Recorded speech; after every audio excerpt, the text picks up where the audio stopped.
Hello students, in the previous class we discussed about making of NaOH, that is sodium hydroxide, and bleaching powder. In today's class we shall discuss about formation of baking soda and washing soda. The formula of baking soda is NaHCO3, that is sodium hydrogen carbonate. This is usually added for faster cooking. Let us see how it is formed. NaCl plus H2O plus CO2 plus NH3 gives rise to ammonium chloride and sodium hydrogen carbonate. It is a mild non-corrosive base. That means it doesn't damage your skin in case if it falls on your skin, and it is also used in cooking. For faster cooking it is used. Now, when you are added by baking soda into cooking, once you supply heat after adding, what happens is Na2CO3 is formed, that is sodium carbonate plus water vapor plus carbon dioxide is formed. Because of this gas, the cakes or the bread, it bulges, it has got some air gaps. Because of it, it becomes spongy. So where it is used? In breads and cakes along with starch and calcium hydrogen phosphate, antacids, that is to prevent acidity. You can take this to prevent acidity. In soda acid, fire extinguishers. In fire extinguishers also it is used. Mild antiseptic, that is it is used as antiseptic, that is against septic, against infections. Right, that is about baking soda.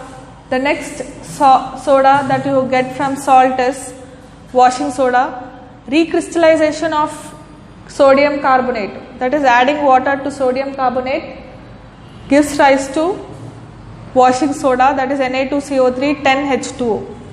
Where it is used? It is used in glass, soap and paper industry. It is used in borax. Borax is a cleaning agent. It is sometimes used to kill all the insects also.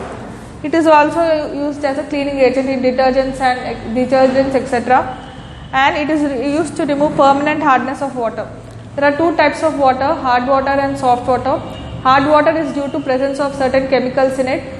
When you add washing soda to hard water, it reacts with the salts and the hardness of the water can be removed.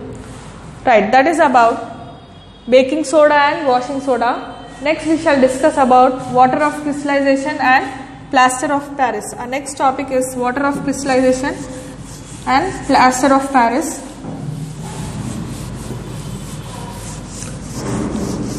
For this,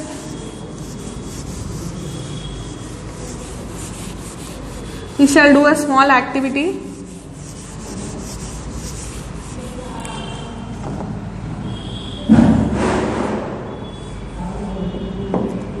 Take certain amount of copper sulfate in a test tube and heat it with the help of spirit lamp.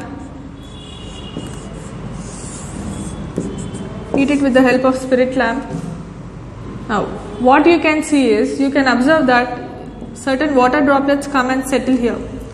This indicates that the crystals are not dry, but they have water inside them. Now, water of crystallization is nothing but, for one formula unit of a given salt, how many water molecules are attached? That is called water of crystallization. Here, for every unit of copper sulfate, 5 water molecules are attached to every single unit of copper sulfate. So here 5 is the water of crystallization. Similarly, you have for Na2CO3 you have 10 molecules of water. So 10 is the water of crystallization here. Next salt that you have that has water of crystallization is gypsum.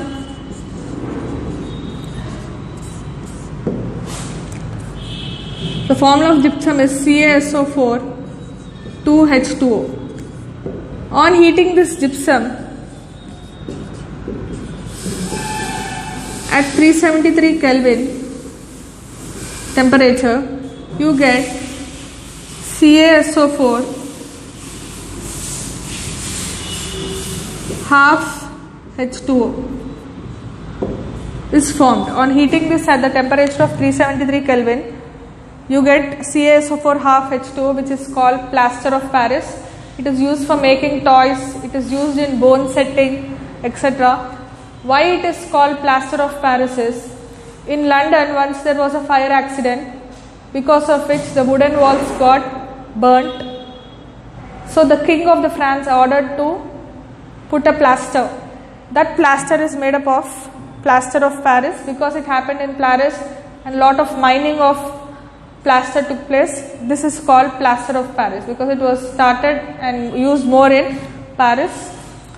Now, it is, as I told you, it is used in bone setting, making toys, etc. Now, if you add water to this plaster of Paris, once again the gypsum is formed. Here the water of crystallization is 2 here. So that's about plaster of Paris. With this we end our third chapter, acids, bases and salts.